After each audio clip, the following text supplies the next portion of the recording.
बहुत समय पहले शतमुख नाम के एक प्रतापी राजा का राज्य दूर दूर तक प्रसिद्ध था।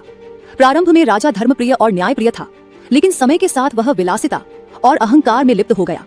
अधर्म का मार्ग अपनाते हुए उसने प्रजा पर अत्याचार करना शुरू कर दिया।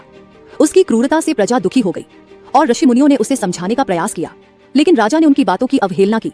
आखिरकार एक दिन ऋषियों ने क्रोधित होकर उसे श्राप दिया, तेरे अधर्म के कारण तेरा राज्य संकट में पड़ेगा और तुझे अपनी गलतियों का दंड भोगना पड़ेगा। श्राप के प्रभाव से उसके राज्य में अकाल और विपत्ति आ गई। प्रजा ने विद्रोह करना शुरू कर दिया और राजा का वैभव नष्ट हो गया। इस कठिन समय में राजा को अपनी भूल का एहसास हुआ। उसने अपने महल को त्याग दिया और जंगल में जाकर तपस्या शुरू की। वहां उसने भविष्य पुराण का अध्ययन किया, जिसमें धर्म, सत्य और तप के महत्व को समझाया गया था। पुराण के ज्ञान से प्रेरित होकर उसने अपने पापों का प्रायश्चित किया और तपस्या से देवताओं को प्रसन्न किया।